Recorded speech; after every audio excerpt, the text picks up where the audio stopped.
तो भाई मेरे चलिए अभी हम लोग प्रोजेक्ट को स्टेप बाय स्टेप एकदम बनाना शुरू करते हैं, मतलब एकदम शुरू से एकदम स्क्रैच से बनाना शुरू करते हैं। ठीक है, तो सबसे पहले आपको क्या करना है, आपको एक फोल्डर बना लेना है डेस्कटॉप पे जहाँ भी आपको सही लगे। ठीक है, सिंपल सा। तो प्रोजेक्ट का जो नेम देते हैं क्वेश्चन बैंक। ठीक है, क्वेश्चन बैंक या फिर जो भी आपको ठीक लगे।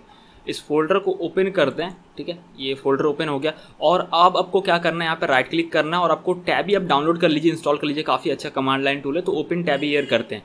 ठीक है, तो यहाँ पे हम लोग का टैब ही ओपन हो गया। इसको क्लियर करते हैं कीबोर्ड से, कंट्रोल एल प्रेस करके यहाँ राइट क्लिक करते हैं, क्लोज अदर टैब्स करते हैं। ठीक है, पूरा क्लोज हो गया। अब हम लोग क्या करेंगे, यहाँ पे हम लोग सबसे पहले बैक एंड का सेटअप करेंगे, फिर फ्रंट एंड का करेंगे। ठीक है, तो बैक एंड का सेटअप करना बहुत ही ईजी है, आपको स्ट्रैपी मतलब यूज़ करना है। तो गूगल क्रोम पे आप क्या कीजिए कि भाई स्ट्रैपी सर्च कीजिए गूगल पे, तो आ जाएगा और ये रहा उसका ऑफिशियल वेबसाइट। ठीक है, तो गेट स्टार्टेड पे आप क्लिक करेंगे तो आपको यहाँ पे दिख जाएगा yarn का कमांड और npm का कमांड। तो डिपेंड करता है आप कौन से यूज़ कर रहे हैं। तो हम लोग यहाँ पे npm यूज़ करें, तो इस लाइन को कॉपी करना है, यहाँ पे क्लिक करेंगे इस बटन पे, तो आपका ये लाइन कॉपी हो जाएगा। वापस जाना है टैबी पे और आपको जस्ट यहाँ पे राइट क्लिक करना है, पेस्ट हो जाएगा, या फिर आप कीबोर्ड से कंट्रोल भी करेंगे तो प्रेस हो जाएगा, मतलब पेस्ट हो जाएगा, प्रेस हो जाएगा बोल रहे हैं। तो यहाँ पे जो है माई प्रोजेक्ट जो लिखा हुआ है एरो से, यहाँ पे इसको इरेज कर देंगे, यहाँ पे लिखेंगे बैक एंड। ठीक है, तो प्रोजेक्ट का दो पार्ट है, एक बैक एंड और फ्रंट एंड, तो इसीलिए हम लोग दे रहे हैं यहाँ पर बैक एंड क्रिएट कर रहे हैं स्ट्रैपी से, तो यहाँ बैक एंड नेम दे रहे हैं। जो बनेगा हमारा बैक एंड का कोड, यानी जो प्रोजेक्ट बनेगा भी, जो एडमिन पैनल बनेगा। ठीक है, तो आपको थोड़ा सा यहाँ पे वेट कर लेना जब तक कि पूरा इंस्टॉलेशन ना हो जाता है। यहाँ पर पूछ रहा है यस या नो, तो यहाँ पे प्रोसीड करते हैं यस। ठीक है, ये रहा वर्जन, देख लो क्या वर्जन है, नहीं तो हो सकता है बहुत से लोग बहुत बाद में देख रहे होंगे, तो जो भी है। तो यहाँ पे हमारा बैकएंड का पूरा सेटअप इंस्टॉलेशन होगा, तो थोड़ा देर आपको वेट करना है जब तक कि हमारा ये कंप्लीट इंस्टॉलेशन ना हो जाए, और फिर हमारा एडमिन पैनल ऑटोमेटिकली ओपन होगा। ठीक है, तो ये स्टार्ट हो रहा है। तो अब हमारा ये पूरा इंस्टॉलेशन कंप्लीट हो गया और हमारा एडमिन पैनल जो है अभी भाई स्टार्ट होने वाला है। ठीक है, अब यहाँ पे आपको ये फॉर्म फिलअप कर देना है। तो याद रखना है ईमेल पासवर्ड भूल मत जाना भाई। ठीक है, तो फर्स्ट नेम लास्ट नेम में क्या देते हैं, आप अपना ही नाम दे देते हैं, सुब्रतो विश्वास। ठीक है, आप अपना नाम देना। ठीक है, मेरा नाम मत डाल देना, ऑब्वियसली नहीं डालोगे भाई। तो यहाँ पे देते हैं ईमेल पे जैसे तूफानी कोडर 333@gmail.com। ठीक है, और पासवर्ड वही देना जो याद रख सको, भले ही लोकली प्रोजेक्ट बना रहे हैं बट फिर भी। ठीक है, और फिर लेट स्टार्ट पे क्लिक करना है। ठीक है, तो ये हमारा हो गया। अब हम लोग क्या करेंगे, अब हम लोग का सबसे पहला काम होगा कंटेंट मैनेजर में जाना होगा, और आपको ना कंटेंट मैनेजर नहीं सॉरी कंटेंट टाइप बिल्डर में, और इसको स्किप द टूर पे कर दीजिए। अब आपको क्या करना है, आपको जो क्वेश्चन का है, क्वेश्चन बैंक जो है, उसमें जो क्वेश्चन अपलोड होगा उसका एक तो कुछ ब्लूप्रिंट होगा ना, कुछ उसमें फील्ड्स होगा कि ये है वो है, सारा कुछ उसका जो स्कीमा होगा वो हम लोग क्रिएट करेंगे, यानी उसका टाइप कि उसका स्ट्रक्चर कैसा होगा। जैसे कुछ भी हम लोग प्रोडक्ट जब बनाते हैं तो पहले तो उसका ब्लूप्रिंट बनाते हैं, जैसे घर बनाते हैं तो घर बनाने से पहले मैप बनाते हैं ना, नक्शा जिसको बोलते हैं भाई, मैप बनता है। ठीक है, उसके बाद आर्किटेक्चर से मैप बनता है। ठीक है, अभी तो 3D मॉडलिंग वगैरह होता है, पहले पेपर पे बनता था, अभी पेपर पे बनता है। तो उसके बाद फिर हम लोग घर बनाना शुरू करते हैं। सेम उसी तरीके से हम लोग यहाँ पे क्या करेंगे, क्वेश्चन का जो स्ट्रक्चर है ब्लूप्रिंट उसको क्रिएट करेंगे। तो कलेक्शन टाइप में जाएंगे और यहाँ पे नया कलेक्शन यानी नया एक टेबल क्रिएट करेंगे, अगर आप स्किल की भाषा में बोले तो क्रिएट न्यू कलेक्शन टाइप पे क्लिक करना है, और आपको यहाँ पे क्या लिखना है, क्वेश्चन। ठीक है, यानी उस टेबल का नेम, उस मॉडल का नेम, उस डेटा जो हमारा कंटेन करेगा। ठीक है, क्वेश्चन, और कंटिन्यू पे क्लिक करते हैं। अब उसमें फील्ड्स हम लोग ऐड करने वाले। ठीक है, कि कौन कौन सा फील्ड उस पर ऐड होगा। तो बेसिकली कुछ फील्ड ऐड करते हैं बेसिक, और बाकी हम लोग कॉपी पेस्ट करेंगे, अभी आगे आपको समझ में आ जाएगा। तो पहला फील्ड जो होगा ऑथर, यानी कौन अपलोड कर रहा है। ठीक है, तो ऑथर। ठीक है, अब एक चीज़ ये हो सकता है कि ज़्यादातर ये क्या होगा कि मतलब स्टूडेंट्स लोग कंट्रीब्यूट करेंगे। ठीक है, तो वो लोग तो अपना नेम डालेंगे इस फील्ड पे, है ना, जब फ्रंट एंड से एप्लीकेशन में जो सबमिट करेंगे ना ऑथर पे, यानी उनका नाम जाएगा। बट बाय डिफॉल्ट मान लो अगर स्ट्रैपी एडमिन भी कुछ अगर खुद से अपलोड करेगा या उसको किसी ने व्हाट्सएप पे भेजा, तो वो क्या लिखेगा, अपना नाम थोड़ी लिखेगा। मतलब ठीक है अपना नाम, लेकिन कैसे जानेगा, वो होता है ना कि एडमिन ने अपलोड किया, ऐसा लगना चाहिए ना। तो बाय डिफॉल्ट हम लोग वैल्यू सेट कर सकते हैं एडमिन। तो जब भी वो अपलोड करेगा ना, मतलब जब भी अपलोड करने जाएगा अभी हाँ बिल्डर में, तो ऑटोमेटिकली लिखा हुआ रहेगा एडमिन, उसको खुद का नाम नहीं लिखना होगा, या फिर उसको हर बार एडमिन नहीं लिखना पड़ेगा। ठीक है, तो ये एक अच्छा चीज़ हो गया। और वैलिडेशन हम लोग नहीं कर रहे हैं, वो कर सकते हैं, वो ज़्यादा हो जाएगा पर ठीक है, मतलब ठीक है। उसके बाद ईमेल। ठीक है, यानी जो अपलोड कर रहा है उसका ईमेल, तो यहाँ पे ईमेल लेते हैं। ठीक है, अब इसका भी डिफ़ॉल्ट वैल्यू आप दे सकते हैं कि भाई एडमिन का ईमेल, यानी मेरा ईमेल जो है उसके ईमेल के थ्रू आता। ठीक है, तो फिर इस तरीके से तूफानी कोडर 333@gmail.com। ठीक है, अब बात ये है कि अब आपको ना फिर फ्रंट एंड से वहाँ पर रिक्वायर्ड फील्ड लगाना पड़ेगा, क्योंकि अगर फ्रंट एंड से यूज़र नहीं डालता है ईमेल तो फिर ये वाला आ जाएगा। लेकिन ठीक है, ऐसा थोड़ी है, मतलब कोई क्यों ही नहीं डालेगा, मतलब कोई सेंस नहीं बनता। मतलब ये सब बोलने के लिए होता है कि नहीं डालेगा, मतलब क्यों नहीं डालेगा भाई, कोई क्वेश्चन अपलोड करो पागल है, क्यों नहीं डालेगा ईमेल, मतलब है ना। ये हो गया। डिफ़ॉल्ट वैल्यू इसलिए दे रहे हैं जब हम लोग यहाँ से अपलोड करेंगे ना एडमिन पैनल से, तो हम लोग को बार बार लिखना ना पड़े, नहीं तो फालतू का वो कोई सेंस नहीं बनता ना। तो यहाँ पे जाएगा। और अगर आप चाहते हैं थोड़ा वैलिडेशन का, तो फ्रंट एंड में जैसे रिक्वायर्ड फील्ड डाल दीजिए ताकि यूज़र सब फिल करे, उसके बाद ही सबमिट हो। सिंपल है, जाता है, यहाँ पे दिमाग लगाने का भाई ज़रूरत नहीं है। ठीक है, तो भाई यहाँ पे हमारा हो गया ऑथर, हो गया ईमेल, हो गया। अब ना क्वेश्चन पेपर का बाकी सब चीज़ फिल करते हैं, जैसे कि कौन सा बोर्ड का है, ठीक है, कौन सा होता है ना, जैसे ICSE बोर्ड है, CBSE बोर्ड है, जैक बोर्ड है, कौन सा बोर्ड है, ठीक है। तो उसके लिए हम लोग सिंपली टेक्स्ट फील्ड दे सकते हैं, बट वो फिर नहीं सही होगा। हम लोग चाहते हैं इसको डायनेमिक ड्रॉप डाउन बनाना, तो हम लोग इनमरेशन में जाएंगे और यहाँ पे लिखेंगे बोर्ड, ठीक है।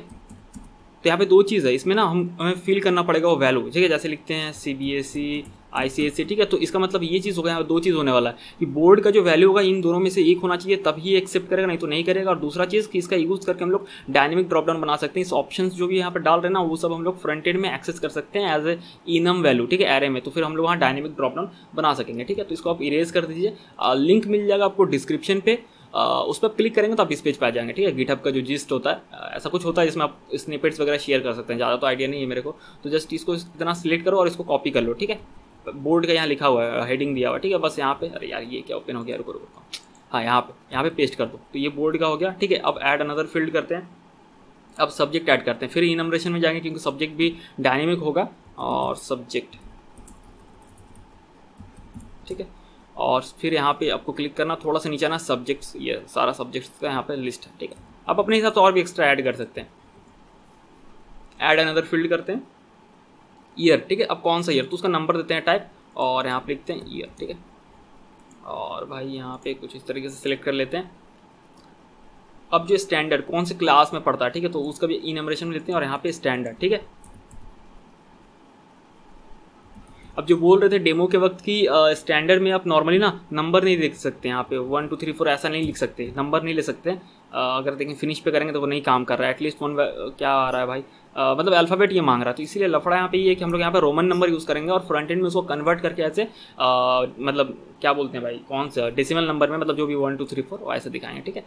ये एक मजबूरी है, तो भाई ऐसे करना पड़ेगा। यहाँ पे ये रोमन नंबर है 1 से लेके 12 तक, ठीक है। ये हो गया स्टैंडर्ड, यानी हमारा क्लास का हो गया। ऐड अनदर फील्ड करते हैं। अब सेट, यानी कौन सा सेट है, ठीक है। तो फिर इनमरेशन में जाते हैं, क्योंकि ये सब डायनेमिक में जाएगा हमारा ना ड्रॉप डाउन, इसीलिए भाई यहाँ पे सेट ए से ABCD से H तक ले लेते हैं। हालांकि ABCD होता है, उससे ज़्यादा होता नहीं है, लेकिन फिर भी ठीक है। ये हो गया। ऐड अनदर फील्ड करते हैं। अब भाई 3 चीज़ बचता है, स्टेट, सिटी और फाइल, ठीक है। तो स्टेट सिटी का सिंपल रखते हैं, क्योंकि उसके यहाँ डायनेमिक क्या बनाएंगे, वो तो EPI थर्ड पार्टी API आ रहा है ना, उसमें जस्ट इसमें इस फील्ड में वैल्यू जाएगा, और जो डायनेमिक डेटा वो आएगा थर्ड पार्टी API से, जो यूज़र को ड्रॉप डाउन मिलने वाला है ना। तो यहाँ पे स्टेट लिखेंगे, स्टेट, और एक फील्ड देंगे सिटी, ठीक है। और लास्ट हमारा होगा फाइल, यानी जो अपलोड करेगी यूज़र, तो उसके लिए यहाँ पर मीडिया में जाते हैं और यहाँ पे फाइल लिख देते हैं। आप कुछ भी लिख सकते हैं, फाइल या फिर क्वेश्चन लिख सकते हैं, या फिर कुछ भी लिख सकते हैं। मतलब फाइल नॉर्मल सही रहता है, सिंगल फाइल, क्योंकि एक ही फाइल होगा। और आप थोड़ा सा वैलिडेशन टाइप से दे सकते हैं, मतलब थोड़ा सा फाइल का टाइप क्या होगा, मतलब जीप फाइल या PDF होना चाहिए, बस इतना कुछ। फिनिश पे करते हैं, टोटल लिखते हैं, काउंट करके कितना है भाई, तो 1 2 3 4 5 6 7 8 9 10 फील्ड है। ऑथर, जिसमें ऑथर का नेम होगा, ईमेल में ईमेल होगा, बोर्ड में कौन सा बोर्ड का पेपर है, सब्जेक्ट कौन सा सब्जेक्ट का पेपर है, कौन सा साल का पेपर है, ईयर में होगा, स्टैंडर्ड में कौन से क्लास का पेपर है, सेट में कौन सा पेपर का सेट है, स्टेट यानी किस स्टेट का पेपर है, सिटी में कौन सा सिटी में एग्जाम दिया जिसका पेपर है, और फाइल में एक्चुअल वो पेपर, ठीक है। अब सेव में क्लिक करते हैं, थोड़ा सा वेट करना होगा, अगर नहीं होता तो रिलोड बटन पर क्लिक कर देना, देखते हैं हम लोग क्या होता है। हाँ, तो भाई मेरे यहाँ पे हम लोग का ये बन चुका है, ठीक है। तो अब क्या करना है, आपको कंटेंट मैनेजर में क्लिक करना है, और यहाँ पे एक ऐड करना है कि अभी टेस्ट कर लेते हैं, ठीक है।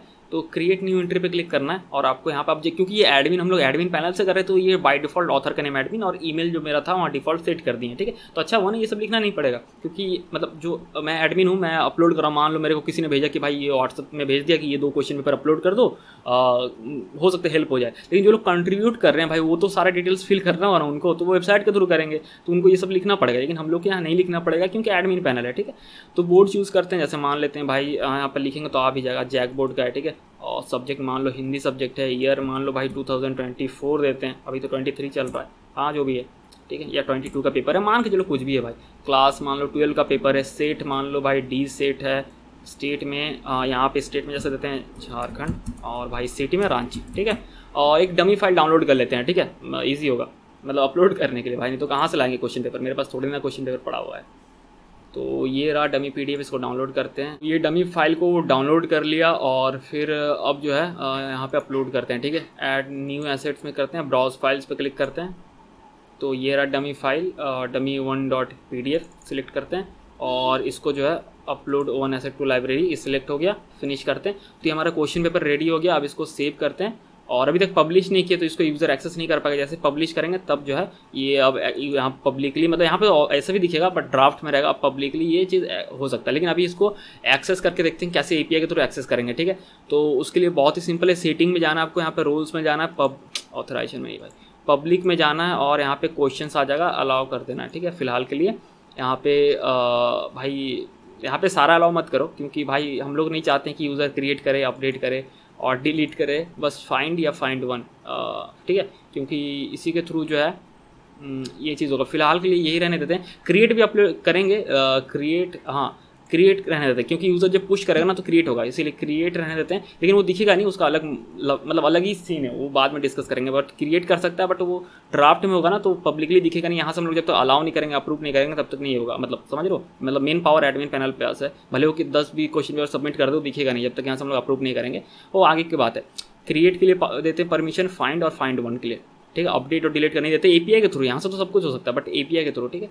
आप इसको सेव करते हैं, ठीक है। अब अगर मान लो इसको कॉपी कर लेते हैं ना लोकल होस्ट 1337 और पेस्ट करके यहाँ पे अगर देखेंगे ब्राउज़र पे, तो इस पर अगर हिट करेंगे तो सारा मिल जाएगा। ये देखो डेटा मिल गया, ठीक है। इसको आप JSON व्यूअर में अच्छे से देख सकती हैं, सारा है। लेकिन यहाँ पे देखो फाइल नहीं मिल रहा, कहीं फाइल का नहीं है, तो बस यहाँ पे क्वेश्चन मार्क देके, तो आपको यहाँ पे क्या लिखना है, क्वेश्चन मार्क देने के बाद यहाँ लिखना है पॉपुलेट, ठीक है। पॉपुलेट इक्वल्स टू स्टार यानी ऑल, तो यहाँ पे फाइल का भी डिटेल्स आ जाएगा। देखो यहाँ पे कहीं फाइल का आगे, इसको JSON व्यूअर में देखते हैं, अच्छे से दिख जाएगा, ठीक है भाई। मेरा थोड़ा इंटरनेट कनेक्शन का इशू आ रहा है, बट जो भी है ये हमारा डेटा एक्सेसिबल है। अब इसको हम लोग फ्रंट एंड में हिट करके API के थ्रू सारा डेटा को रीड कर सकते हैं, फाइल वगैरह को डाउनलोड करा सकते हैं और सारा डेटा रेंडर कर सकते हैं। तो फिलहाल के लिए एक ही डेटा हमारे पास, इस टैब को क्लोज करते थे, इन दोनों टैब को, ठीक है।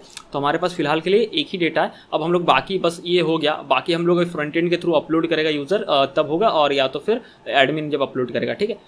यहाँ पे ये सारा कुछ हो गया। अब हम लोग क्या करेंगे, अब हम लोग ईमेल प्लगइन का सेटअप करेंगे कि मान लो यूज़र जो है कोई रिक्वेस्ट भेजता है, ठीक है, मतलब अपलोड का, और यहाँ पे हम लोग वो ड्राफ्ट में बाय डिफ़ॉल्ट ड्राफ्ट में आ जाएगा। जैसे वो फिर जैसे वो अपलोड करेगा, है ना, जैसे हम लोग मतलब ड्राफ्ट में हो जाएगा। देखो कैसा होगा बताते हैं, देखो कुछ इस तरीके से होगा, वो दिखाते हैं।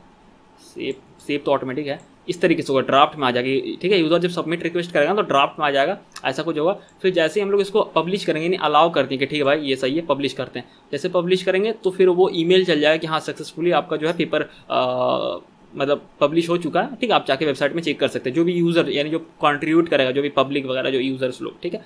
तो उससे पहले हमें ईमेल प्लगइन का सेटअप करना पड़ेगा, ठीक है। तो अब जो है नेक्स्ट पार्ट में हम लोग अभी देखेंगे वीडियो में, मतलब इसमें कि कैसे हम लोग ईमेल प्लगइन सेटअप कर सकते हैं और कैसे ये चीज़ भी होगा, ये सारा कुछ, ठीक है। तो सबसे पहले ईमेल प्लगइन हमें सेटअप करना पड़ेगा।